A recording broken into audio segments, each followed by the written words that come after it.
Welcome back to RSA Conference 2021, live from Virtual Broadcast Alley. I'm your host for this segment, Adrian Sanabria, and joining me for this segment is Alyssa Feola. She's a cybersecurity advisor at a U.S. government agency. Welcome to Security Weekly, Alyssa. Hi, I'm so excited to be here.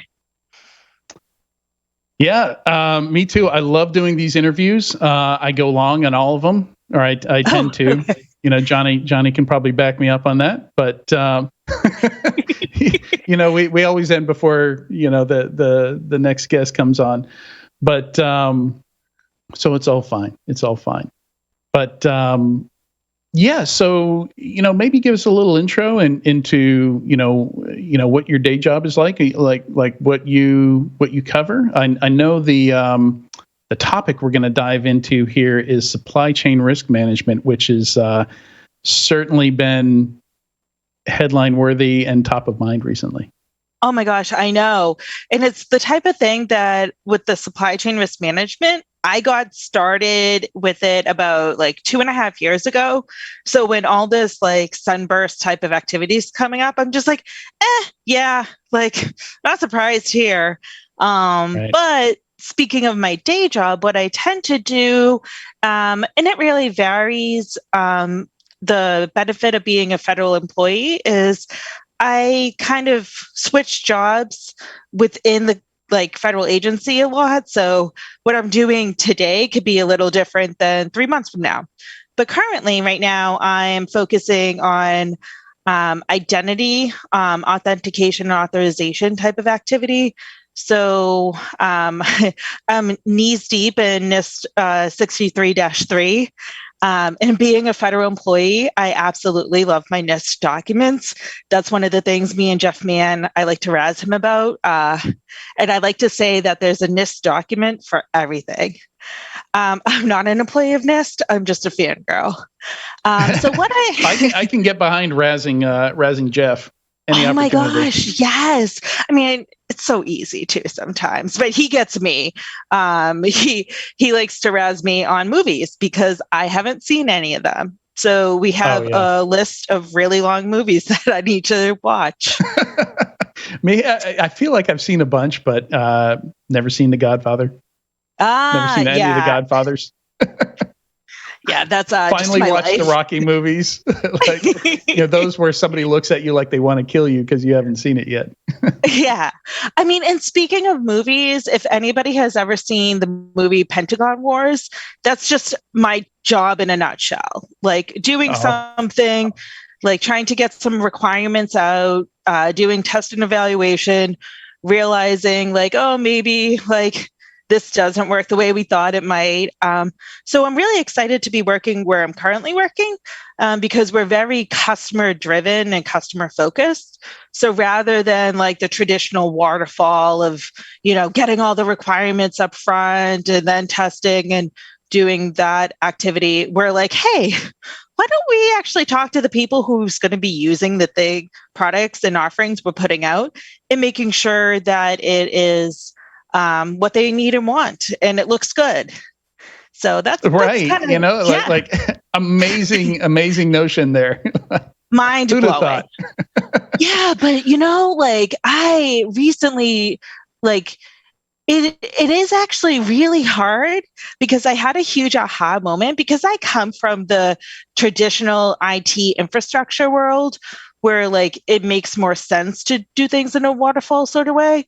But with software development, I'm okay, when are you going to pause your development so we can then take that version and then go test it somewhere else and, come back to you and make sure that's okay. And they laughed in my face. They were haha, no, it doesn't work that way. There is no releases and freezes. It just keeps going. And I'm oh, I see now. This is not going to work the way we want it to work. In fact, we might pivot into a different category entirely with this product in a couple of months. That happens these days. Oh my gosh, it does. And like, so that's, I have a funny little graphic that I'm doing right now for a briefing that shows like this, don't do it this way. And it's like you're building a car, but starting from a tire to go to the car. And it's like, here, skateboard, bicycle, motorcycle, car. And it's just like, Right. you might have to be okay with having that motorcycle, even though you want the car, but you're going to get from point A to point B at first, opposed to just sitting on the curb. Sounds like the classic MVP graphic, exactly. Like yeah. Right. Yeah. Yeah. And I'm just overlaying to that to like really send the message home. Yeah.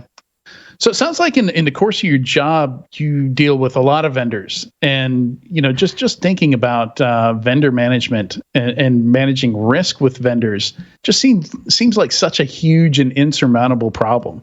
I mean, you've got anybody who uses a product, and everybody's got vendors, right? But your vendors have vendors. And those vendors have vendors. Yeah. And it's even and once worse. you start thinking about that, it's just like your head wants to explode. Oh, yeah. And it's also when you're a vendor, too.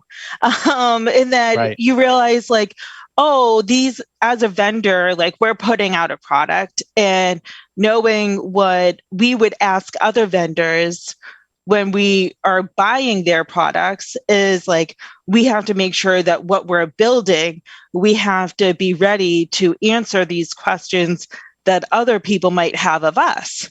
And they're simple questions. Do you do vulnerability scanning? Mm-hmm. What are your interconnections to other systems? Can you do multi-factor authentication? So we try to have the appropriate amount of questions and like ask what I like to call like the super questions of like, explain to us your flaw remediation plan. Because when you do that, you end up asking and getting the answer. By asking that one question, you get the answer to many other questions that you didn't actually ask. Right. And that's great because, when you give yes, no, I mean, somebody's just going to go through that SIG, that Excel spreadsheet and sure. Yep, we do that. Okay. Oh, yeah. In my organization, we typically go one step farther and we ask, like, can we see your scans? You don't have to send it to us, but like, can we do a Zoom or something to actually have eyes on, like, and have somebody on our end do that attestation that we have that level of assurance that you're actually having good cyber hygiene. Yeah. And at that point, they're like, hey, guys, how quickly can we buy a scanner and get some scans done? Oh, no. Yeah. No, we've had some people that have even asked us to pay for them to own a scanner. Oh, really? Yeah. Yeah. Like, oh, well, you're going to have to foot the bill if you want us to do a vulnerability. Holy gods. Yeah. And I will say, like, that is one of the huge benefits and different differentiators between FedRAMP compared to a SOC, because there is that expectation of, no, we're not just asking you to scan it once. We expect you to constantly scan it and send us the results on a monthly basis. Yeah, ongoing. So, let me ask you, we're getting into this, into an age where there's a whole category of vendors that just monitor and score other vendors. What do you think about that whole category? So I think it's fine. Like, I'm not going to talk about the category vendors. I will say that any tool that reduces the effort that you would be doing yourself and gives you that like link to get to that information on your own is valuable as a tool to help you make your own informed decisions. Right. Okay. So more so the data they gather, the component data, rather than just the, glance at it, see if it's A, B, C, D. Oh, F. hell no. Yeah, don't take anybody else's score. That should always be data that helps you, that feeds into other trade-offs that you make your own decision on. Right, because that tends to be just based on external OSINT type data that you can see externally. So you're not going to see those internal scans that you're asking for in that score. Right. No, you're not. And like I said, it's just really doing a great job of saving you time. And time is money. So like, since it's externally presented, I could go off and get that information myself, but I would much rather go to a tool that consolidates that information for me and helps reduce the amount of effort I have to spend doing this OSINT. So do you have any tips, that you could share, stuff that you see, that's maybe obvious to you, not obvious to other people on how to do a better job with risk management, that you wish everybody knew or everybody did? Realize risk management takes critical thinking, and it's not compliance. Like, one of the things I typically say is everybody hates compliance until they actually have to do risk management. So people bitch and complain about the checklist, but checklists are really easy. Actually spending time thinking, like, if I do this, how will it affect this over here? And yes, I could, rip and replace this type of component, but if I do that, what am I going to replace it with? And is that any better than this other thing that I am replacing? And how will I find that out? That is really, really hard. So just put some thought into it. Yeah, and I do like your tip about asking questions that give you answers to lots of things, where it's not just a yes or no answer. It's walk me through your process of X. Right. Yeah. So I have a concept that I like to call hype and type, where you hype somebody up, they speak, and you type for them. Because I realize people love and are okay, like, talking about their technology. You ask them to go in a corner and write something down, it's excruciatingly painful. So if you can pair on it and have somebody like kind of do that interview style for you, I love the 5 whys, and to be like, why? Mm-hmm. I find it goes a lot easier. Put on your 5-year-old hat, but why? Yeah. But why?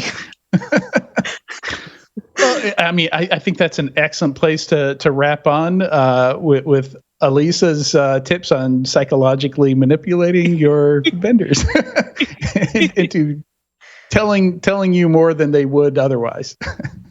Just ask why. Thank you so much for joining us on Security Weekly.